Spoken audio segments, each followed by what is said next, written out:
At the end of this video, we'll take a look at Mad Ramp's innovative pivoting ramp system, the safer, easier way to transport your ATVs and snowmobiles. Stick around. Before we begin, I'd like to give a quick shout out to our friends at the historic Lancaster Motel in Lancaster, New Hampshire. The Lancaster Motel has been serving snowmobilers since the 60s, and they are the perfect eastern trail riding destination for snowmobilers young and old. The Lancaster Motel is right on Corridor Trail 5 in Lancaster, New Hampshire, with plenty of parking for vehicles, sleds, and trailers. Plus, the Lancaster Motel is within walking distance of Crane's Snowmobile Museum, plus restaurants, shopping, entertainment, and more. Click the link in the description to learn more about the Lancaster Motel. Good evening and welcome to the podcast. I'm really glad you're here tonight. Nice to be back after a wonderful holiday season. Hope everyone had a wonderful holiday season. We sure did. We've got a really nice lineup for you tonight of vintage snowmobile entertainment, and we're going to be getting to that in just a moment. Before we do, though, I want to make sure that everything is working properly. So if you can see my face and hear my voice, I'm going to ask you to make a comment and let me know where you're viewing this from. Also, let me know whether you're a first-time viewer or a regular viewer. And to our first-time viewers here tonight, I thank you very much for giving this a chance, taking a look and see what we're up to, and I hope that you'll decide to come back here every week. We do this podcast every Thursday night. And if you are a regular viewer, I thank you so much for coming in every Thursday night to spend some time with us. It really means a lot, and it helps to grow this program. If you do enjoy this, I ask you, if you possibly can, to share this either on your profile or on a friend's profile who might enjoy this, or also share it as a private message to help get the word out about this podcast. Anything you can do along that line would help enormously to get some momentum for this podcast. So let's get started. We've got, this is what we've got tonight. We're going to have Remy Massicotte on here. Let's bring him on right now. I'm getting him. Here we go. How are you doing tonight, Remy? Can you hear me okay? Hi, people. Hi, Mike. Hi, nice to see you. I appreciate your coming on tonight. Now, Remy is from Quebec. Thanks. And Remy has a website. I'm going to show you his website. It's a website called Bring Back the Ski-Doo Elan. And I think that's a great idea. What can you tell us about that, Remy? Do you want to tell us about your project? Yeah, it started this summer when I was building my four-stroke Elan, and I asked me why did Bombardier didn't make it again, and I think it's a good idea because to the snowmobile are very powerful and not very adapt for young people. And the Elan is 50 years old, and and people want them. So I think it's a good idea to bring them back. Yeah, for sure. I totally agree. I think it would be nice to have a snowmobile with a low price point and something that's just as light and easy and agile to use as the Elan was. Those little Elans would go everywhere, anywhere that these big, Yeah. powerful sleds would go. And I think these powerful sleds are great. The modern powder sleds are great. But I do believe that there's a place for something like the Elan, something really lightweight and inexpensive. Seems like that would be a hit with the ice fishermen as well. Now, while we're talking about this, Remy, I'm going to pose a question to the audience to get some feedback. So, to the audience that's watching this, tell me what you think. Would you like to see Ski-Doo bring back the old 1995, 1996, which is the last year of production? Would you like to see them just retool that model year and bring that back? Or would you like to see Ski-Doo reinvent the Elan and do a completely modern interpretation of the Elan? So I'm going to ask you guys to post your comments and see what you guys are thinking about that, and see if we can get some consensus as to which way people are leaning with that. And before we do, Remy, I'm going to ask you to hold on a second. I want to see what we've had come in for comments of people watching here. We've got John Spranger from Flame, Wisconsin. We've got Andre DePati. I'm sorry, I'm having trouble reading the screen here. Harry Batdorf from International Falls, Minnesota. Perry Kemments from Pembina, North Dakota. Jim Layton, a good friend of ours. How you doing, Jim? He's wishing us Happy New Year's from the state of Maine. We've got Sam Field on. He said, "Good evening. It looks good and sounds good." Oh, I can put these right on the screen here, which is nice while I'm doing this. We've got Bill Cook from upstate New York. We have Scott Verdon from Michigan. Richard Murphy, first-time viewer from Drake, Massachusetts. Welcome, Richard. I hope you enjoy this, and I hope you decide to come back and join us every week. We have a great time doing this. We've got Mark Maratsky, first-time viewer from Minnesota. Thanks for coming on, Mark. We really appreciate that. We've got Ray Nelson from Cumberland, Wisconsin, first-time viewer. Thank you so much, Ray, for giving us a shot and see what's going on here. We've got Kurt Isaacson from Lemoore, North Dakota. John Panuski from Anoka, Minnesota. Did I read that twice? I'm not sure. Anyway, we've got Brian Robillard, a good friend of ours. Brian is on here every week. We really appreciate your coming on. And Brian is from Putnam, Connecticut. John Baird, first-time viewer. Thanks for coming on, John. Appreciate it. Hope you'll join us every week. Tom Gregory from Armada, Michigan. Bill Desjardins from Alberta, Canada.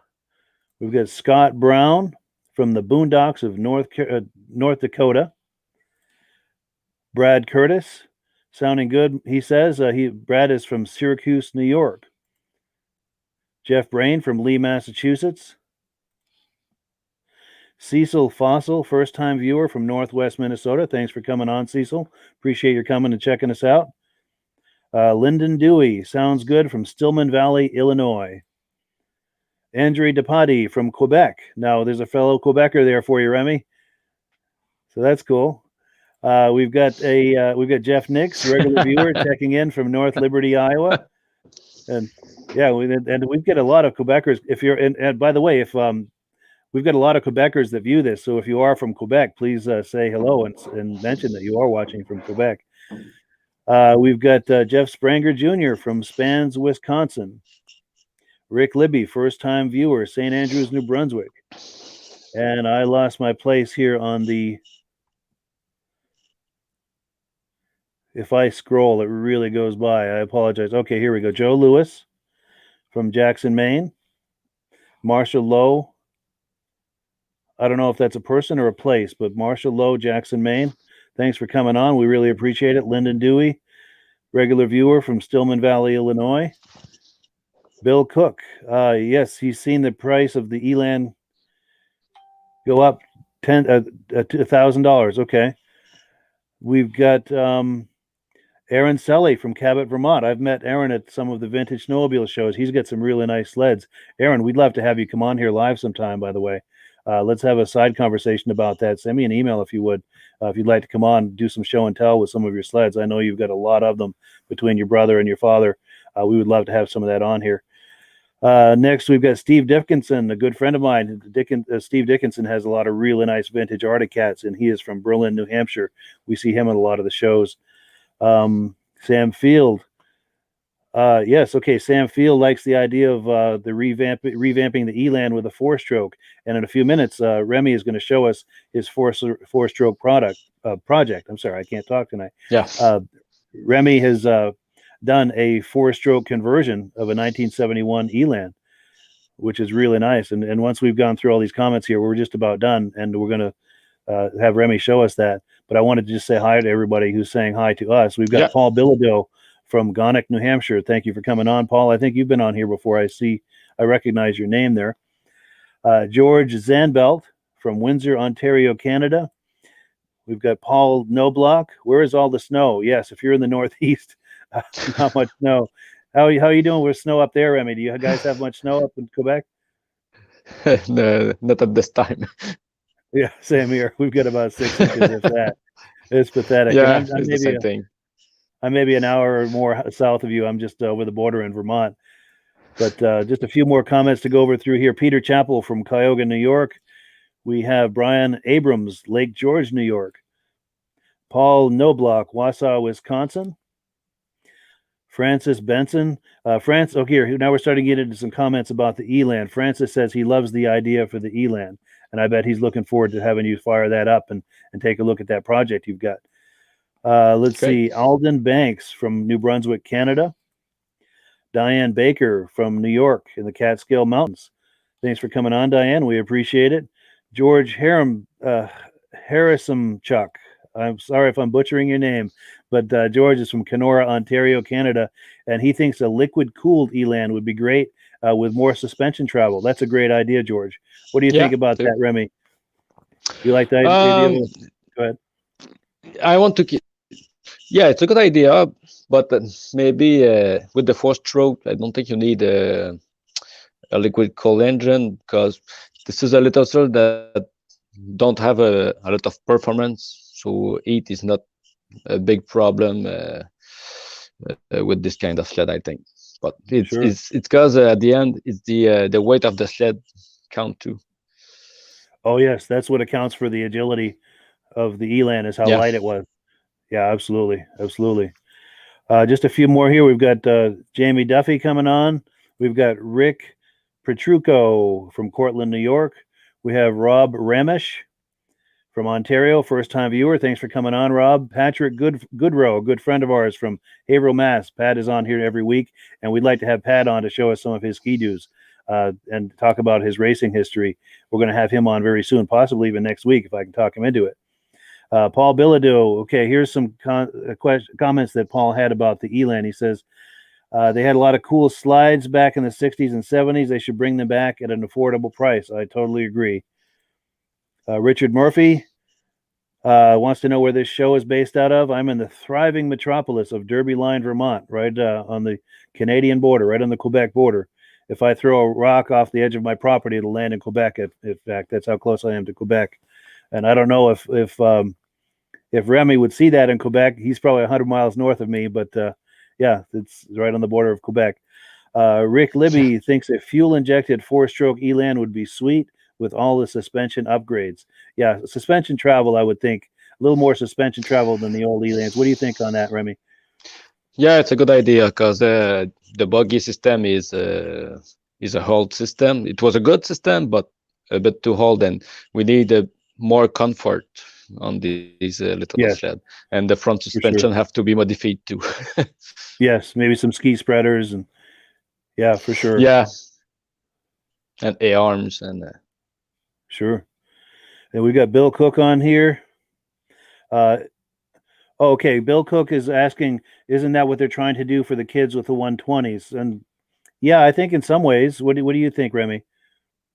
What's the question? He's thinking, as far as the Elan project that we're talking about, isn't that what they're trying to do for the kids with the 120 sleds?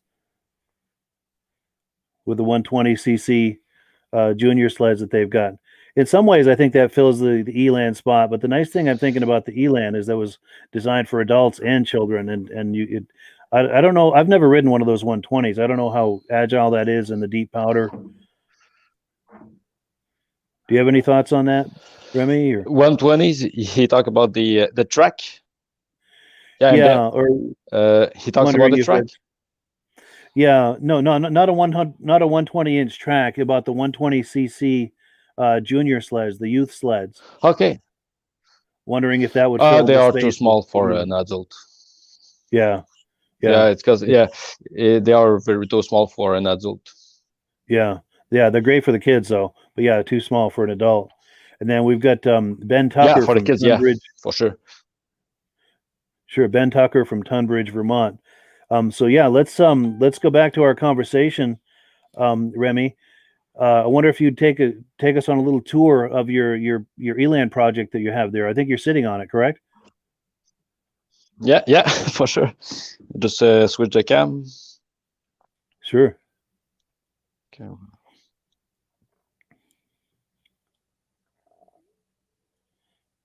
And while he's turning that camera around, I've got a link in the description if you'd like to check out Remy's petition.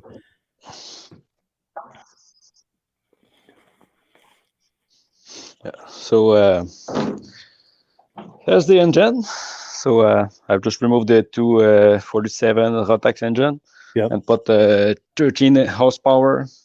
It's a Honda copy. So I've put a Comet clutch on it. Yeah. They are almost ready to put right there, and they work pretty well. So you don't have to modify anything.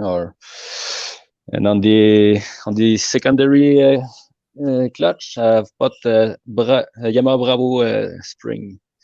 They are stiffer, and you have a little better acceleration with this engine. And have weld an exhaust, and it goes right where the two-stroke exhaust go. Oh yes. And that's very simple to do. There's a lot of more of thinking than making. Sure. Yeah, I imagine a lot of planning goes into that. Yeah, for sure. I can start it if you want to see it. Yeah. Yes, please. Yeah. They start better. They start very better than the than the two-stroke.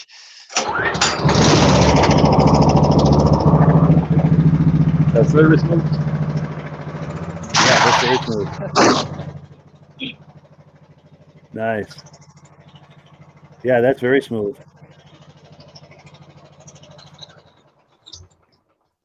And I have a lot more torque with the four-stroke engine. Oh yes, more torque. Yeah, a lot more. So if you have to pull something like I do, I'm pulling a water tank for my sugar shack. Yes. And I will see this fall, not fall. This is springs.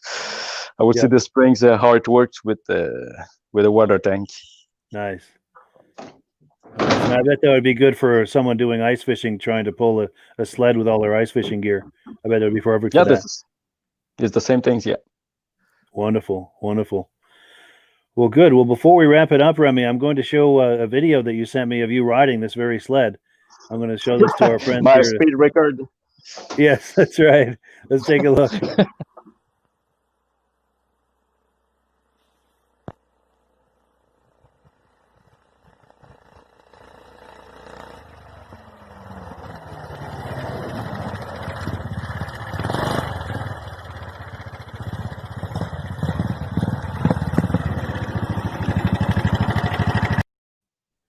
Yeah, there you have it.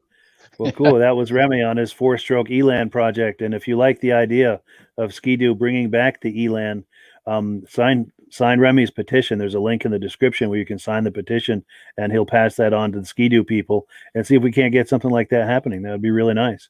Yeah. Any final thoughts, Remy, before we go? I will say thanks to all people who's watching the podcast, and thanks for sharing and signing the petition. I think together we can bring back the Elan, but we need a lot of people who sign this, and I will make a call to the CEO of Bombardier to try to change his mind. Yeah, that would be amazing. That would be amazing. I'd love to see that. And if they ever come back with it, we'll cover it on this podcast. Oh, for sure.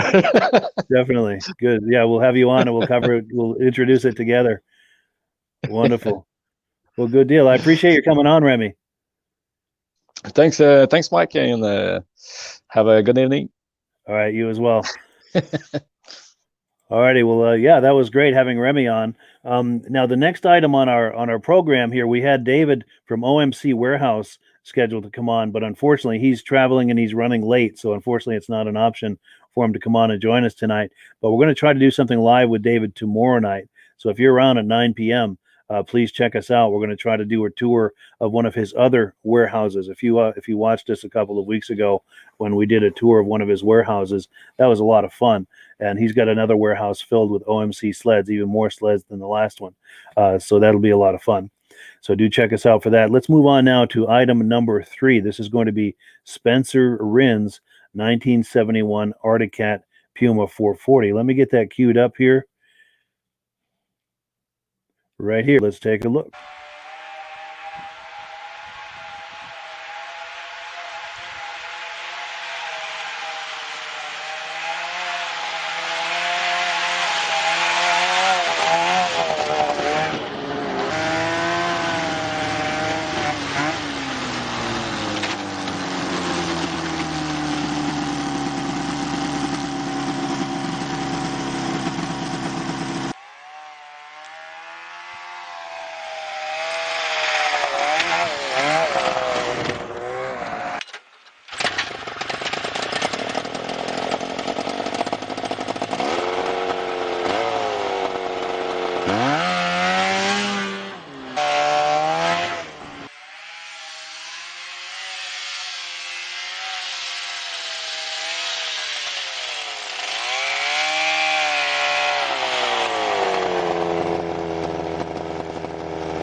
So that is some footage that was sent to me by Spencer Rin a few years ago. That's his 1971 Puma 440, and that's what we're doing tonight. I know I've been showing a lot of my footage that I've been taking over the last bunch of years.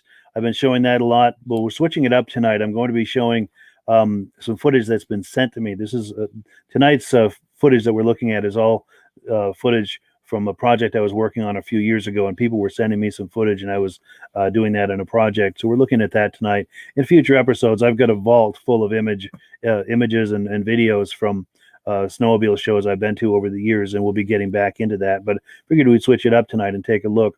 Now, next on the podcast, we're going to be looking at Roger Wenzel's 1970 Bowski. We're going to be looking at his footage of that. Before we do, though, I've got a funny story. A funny memory that I have of a Bowski back in the day, and I think it was kind of like this Bowski we're about to look at. I remember when I was in elementary school. We're talking here maybe 72-ish, give or take. I was riding home on the school bus. We were going by somebody's house. They had a gravel driveway, and there was a guy out there. This was by the way, this was in October, and because I remember there was still foliage on the trees, but it was kind of the foliage had kind of passed, so there was no snow yet. But apparently, this guy was eager to get on the snow and just couldn't wait anymore. And he was out on his gravel driveway with his Bowski doing donuts in the gravel driveway. And we're going by the by there in the school bus, and we thought it was the greatest thing ever. We're all hooting and hollering and cheering him on, and we just thought it was the coolest thing. And it was a sled just like this one we're about to see here. Here's the Rogers 1970 Bowski. Let's take a look.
Yes, that was Roger Wenzel's 1970 Bowski. Really cool video there.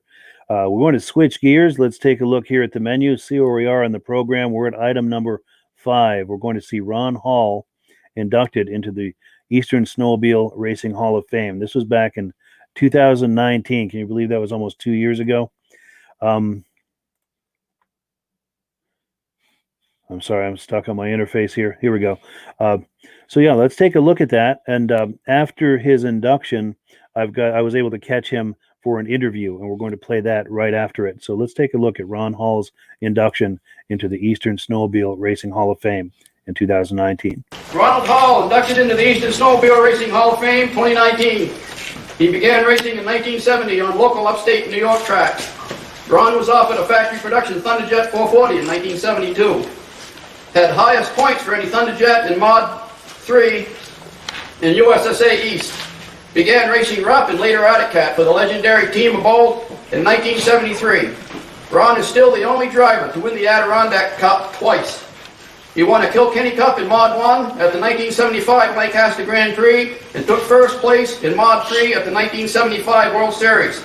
He still holds the record for most USSA points ever in one season. Ron Hall still holds the record 15 straight feature wins in Mod 1. He wore gold bibs number 1, 3, 4, 8, and 22 during his racing career.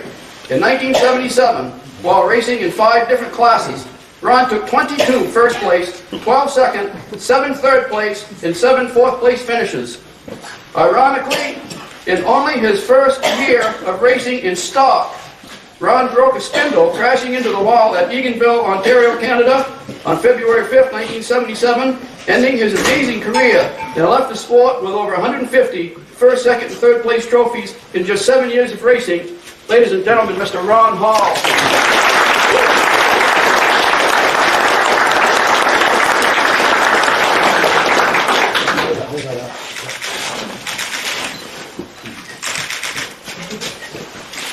If I could have just a few minutes of your time, trying to think, this week what I might say to everyone here, but I'd like to honor some names, say some names that through my career that helped me out.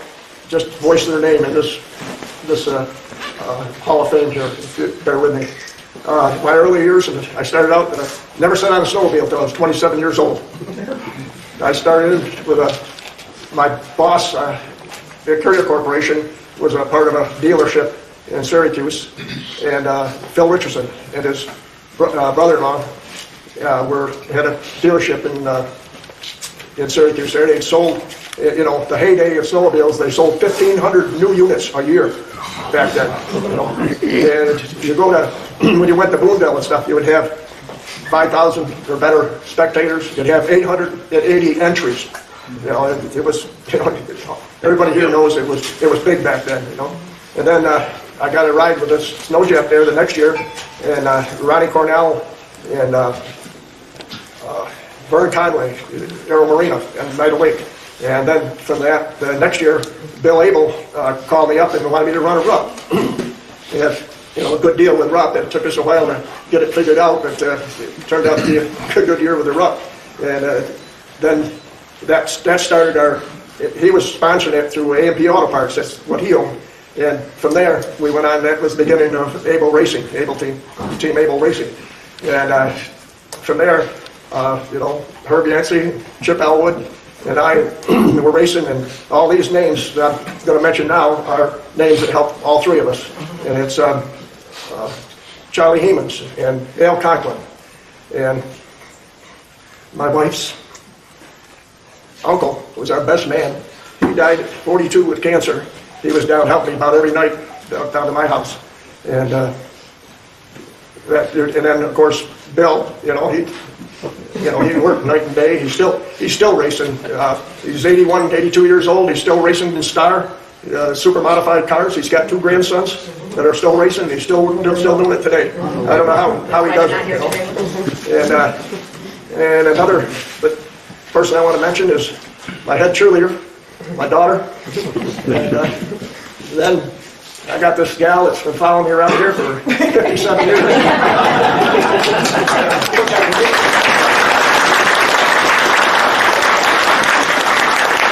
And anybody that's been in the racing, it's hard on the marriage life. She went with us just about every week. Ron's wife. Our two children, too. We did it a family deal. And her son. And my son, he's got a thumb that's bent right backwards from building tracks. Really good short. I never seen anybody can bend a thumb backwards, but he does it. Well, I sure appreciate this. I appreciate you guys having this here. It's just a marvelous idea. It brings back a lot of nice memories to everybody. Thank you so much.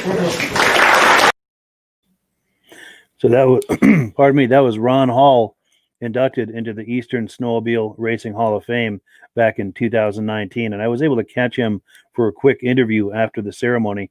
Let's take a quick look at that. My name is Ron Hall. I raced snowmobiles from 1970 to 76, 77. I never was one for speed. I didn't like fast cars or anything like that. But my next door neighbor, Jimmy Fonger, which was an excellent racer, I started hanging around with him and changing spark plugs at a race and stuff, got interested in it. and it kind of caught on. I never sat on a snowmobile till I was probably 27 years old, and I started out with skidoos for 1 year. Got offered a ride on a snowjet in '73, I guess it was, and did real good with that. And then Bill Abel from A&P Auto Parts called me up to run a '73 Rup Magnum, and so I said okay, and it sounded like a good offer. And we raced that, and did real well with it. We ended up winning Malone, the Northeastern Championships at Malone, a half-mile horse track, and we went on to Boonville, and it was a 440, and we entered it in the 650 class at Boonville. They had the famed Adirondack Cup there, and so I raced against all the 650s and ended up winning it. Later on and down the road, Rup Yankee was my teammate on Team Abel, and he got second in that race. And that's next year I ran the Adirondack Cup in '74, and they put it into the 440 class, but we had prepared a 650 to go back after again, and I won the 650 class that year. I had a 650, I won it, but so that was 2 years in a row that I won the 650 class there. But they moved it into they were moving into the class with the most sleds. So I didn't win the 440 that year. So the next year I had 3 supermods.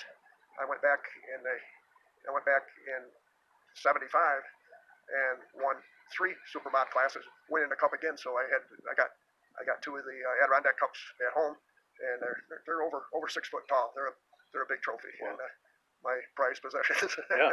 But that was one of the highlights of my career. I'd won World Series classes and stuff. But probably one of the biggest highlights was they had a regular snowmobile program at Weedsport, New York. They had the factories were there. They had a special class that you qualified during the year. You had to win a 440 Supermod class to qualify for this. It was a 50-lap class that they put up quite a bit of money into, and they left 10 positions open, and the factories and stuff could come out and qualify. They had the twin track Mandas there, and they had the Arctic Cat factory was there, and we raced the whole program all day long. I raced a 250 class, I raced a 440 class, I raced the 440X, and normally, we had some light tracks and stuff trying to go fast. So, with all that racing and then plus the 50 laps, my son spent quite a few days building a heavy-duty track. It was nothing.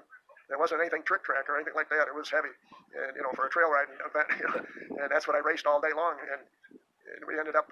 They had 25 sleds. They were parked. It was a Le Mans start. They parked them on a 45-degree angle on the infield, and we back up against the grandstands. And the grandstands counted down, 9, 8, 7, 6. And some of the guys took off on 4. But anyways, I got over there, and you had to stick your tender switch on, and you could have a mechanic pull it for you. And my wife's uncle, he was starting the sled for me, and we started off, and I think it was 20. They had a lap counter because it was a stock car track on, so you knew how many laps you completed. And I think by the 20th lap, I lapped all the factories by that time. Wow. But I went on to win it, and it was that was one of my highlights that I really enjoyed. Yeah. Yeah. But, That's amazing. Yeah. So that's just people. They don't realize how much fun we had back then. The amount of people that would come to those races. They didn't have the sports programs and stuff on television or the cables and all that kind of stuff. I mean, everybody, snowmobiling really hit with a crash. I mean, people. They had 2 snowmobiles. They might not have a car, but they had 2 snowmobiles. They had their priorities right. Whole families for the weekend. And we would race, and at Boonville they'd have 900 entries. And you come away from there with a win. You knew you were real lucky, and you knew you had real good equipment. Yeah. Yeah, and you had to have both. And there was a ball racing against the same guys. We got to be friends every week. That you were down to business and serious on the track, but then afterwards, you're the best of friends. The real community. Yeah. Good. Yeah. Good. Yeah. Well, good. Well, I really appreciate it. Okay. Thank you. Yeah. Yes, so that was Ron Hall, back in 2019, inducted into the Eastern Snowmobile Racing Hall of Fame. Now, this Eastern Snowmobile Racing Hall of Fame is growing very quickly. It's really catching on, and I hope that you will decide to join us this fall, this September, for the 5th annual induction ceremony. Let me put up some detail on that. That induction ceremony is going to be Saturday, September the 11th, 1 p.m. in Lancaster, New Hampshire at Crane's Snowmobile Museum. This is so much fun, guys. You really should consider coming out to join us for this ceremony. Not only is there the ceremony itself, but before and after the ceremony, you can go into the museum, Crane Snowmobile Museum, and look at the sleds. You can mix and mingle with Hall of Fame inductees, past, present, and future, as well as just a whole lot of people that are really into vintage snowmobiles. It's a really good time. And then once the ceremony is finished, everybody moves over to the Lancaster Motel for the after party, and that's a really good time as well. And if you're planning to come any distance for the induction ceremony, the best place to stay, of course, is the Lancaster Motel, because if you're there at the Lancaster Motel, it's walking distance from the ceremony at the museum. Then you walk back over for the after party, and once the after party winds down, it's just a few steps away to your room, and you can retire for the evening and just unwind and just relax. So I hope you'll consider joining us this September the 11th, 1 p.m. Eastern Time, Lancaster, New Hampshire, at Crane Snowmobile Museum. It really is a good time, and I hope you'll decide to join us with that. Before we get back into the program here, let's look at some more comments that have come in. We've got Stacy and Art Fozier from Platkill, New York. Joel Kuhn from Elmira, New York. Jim Layton wants to know the top speed of that Elan. I wish I would have asked Remy that question. That is a good question. I know those things aren't speed demons, but just the same, I'd be curious to know what the top end on that thing would be. Mike McIllargy, I'm sure I'm butchering that, and I apologize. Maybe Mike Mack is what he goes by. Caseville, Michigan, 335 Olympic. Outstanding. Oh, here we go. Remy's answering the question. He's headed at 59 kilometers per hour at 4,200 RPM, and it can do some more, he thinks, with some fine tuning, and he is constantly fine tuning that. So I'm sure he'll be able to get more than that out of it. Cindy Bernier reminds me of late when he signed on with the EasyGo Polaris. You must be thinking about those 120s or those smaller sleds. I'm not sure about that, but Jeff Nix is on. The snow would last longer if he went back to riding the vintage sleds, considering the amount of snow this year. Yeah, it's true. We're not getting much snow. And then, of course, we've got Jim Gaccioni from Lee, Mass. Thank you for coming on, Jim. We really appreciate it. Let's switch gears and get back into the program here. What have we got next? We've got item number 6. And let me remove that comment. There we go. Still getting used to this interface, but we are on item number 6. We're going to look at Peter Spooner's 1972 Rup Yankee snowmobile. Let's pull that up and take a look.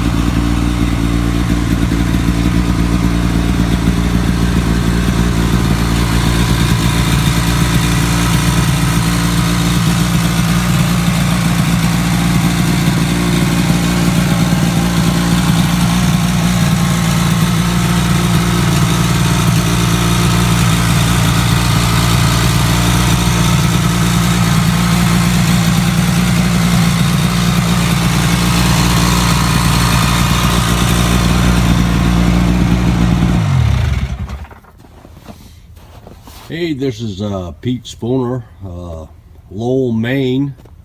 This is a little project of mine, 1972 Rup Yankee 440, 40 horsepower. I bought it. It's pretty much original. I've cleaned it up and kind of made a new seat for it. And set of points, lined the gas tank, and I've been riding on the white stuff. She goes pretty good. I'm pretty tickled with it. Probably gonna be selling it. I've got a spare 340 motor for it, and also a 340 chassis. Pretty much just parts at this point. And that's pretty much it. Maybe I'll show you a few of my other projects at some point. Talk to you later. Bye. Yeah, that's a really nice Rup, and I thank Peter for sharing that footage with me a few years ago. Be curious to know now that a few years have passed whether or not he ended up selling that sled. Have to check in on him about that at some point. Now, before we get on to the next sled, we're going to look at, I wanted to let you know that we are looking for an advertiser, and there's a number of ways that we can do that. If you've got a product or service that you think might be of interest to our vintage snowmobile audience, we can go big budget or we can go small budget. You probably noticed at the beginning of the program, we had that intro with the mad ramps, and we had an extended video montage, image montage for the Lancaster Motel. We can certainly do something like that for you. Also, at the end of this program, we're going to run an extended video of that Mad Ramps product. So there's a lot we can do. Also, for someone who's on a much tighter budget, we can do something like this, where if you share some images with me, I can create a slide like this, and we can talk about your business for 60 seconds. And it's very economical to do something like that, extremely economical. So if you've got a product or service you feel might be of interest to the viewers here on the Vintage Snowmobile Lovers podcast, give me a call, or my number's in the description, as well as a link for people who are interested in advertising. One last thing before we get to the next video. In a few weeks, it's going to be the Cranes Vintage Snowmobile Show. This is one of the better shows in the East. It's going to be Saturday, February the 6th. I spoke with Paul Crane a week or two ago, and he confirmed that he's still planning to have it. Of course, there's going to be a lot of hand sanitizer in and outside the building, and we're asking people to wear a mask when they come, but we're still going to go ahead with the show, and it is a lot of fun. 172 Main Street, Lancaster, New Hampshire. Registration is 8 a.m. Judging is at noon. It's also walking distance from the Lancaster Motel. So if you're coming from any distance, book your room now at the Lancaster Motel, because this event usually fills the motel. Book now if you're interested in coming any distance. And like I said, the motel is walking distance from the show. So it's real easy to get there, and you don't have to bring your vehicle over to the show. You just walk over. So the last video we're going to look at tonight is David Dumont's 1973 Polaris TX.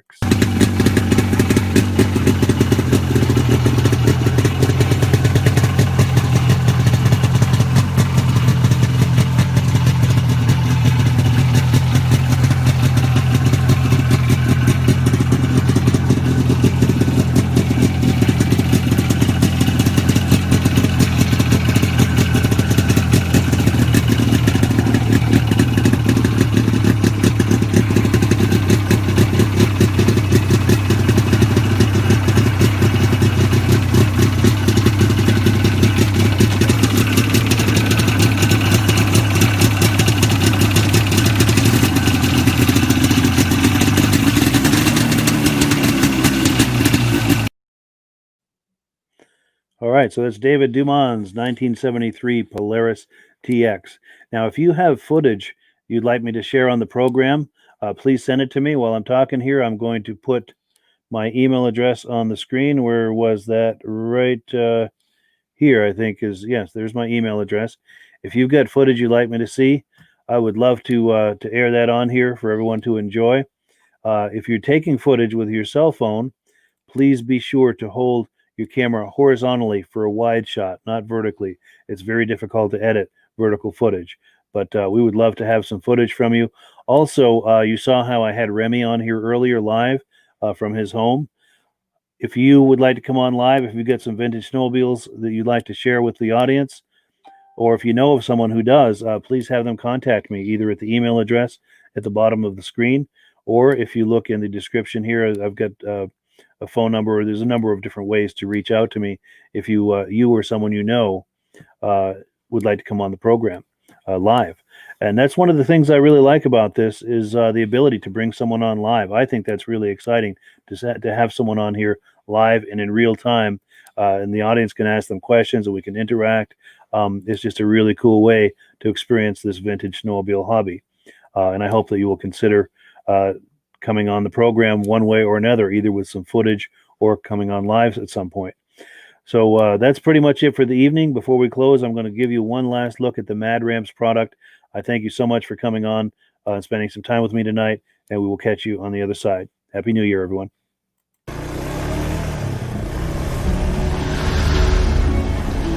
It's the ultimate combination of simplicity and ingenuity. The newest way to load, unload, and transport your ATV or UTV. The Mad Ramp's pivoting ramp system. Made in the USA and engineered for strength and durability. Maneuver through tight places and over rugged terrain with plenty of ground clearance. No licensing, no ongoing maintenance costs, and no storage hassles like trailers. Won't slip or move like conventional ramps. Free up more cargo space in the bed of your truck. Securely connects to your truck's receiver hitch. Easily extends for safe loading and unloading. Seamlessly retracts for highway and off-road travel. DOT approved in all 50 states and Canada. Quickly disconnects in under a minute.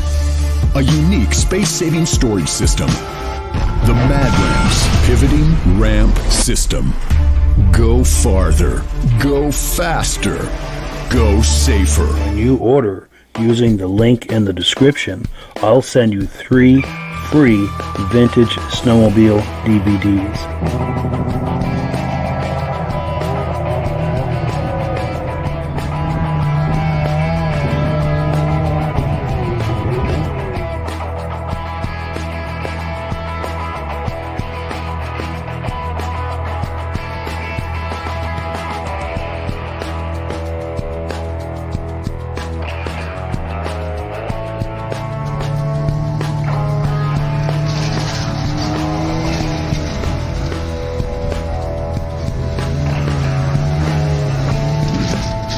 When you order using the link in the description, I'll send you 3 free Vintage Snowmobile DVDs.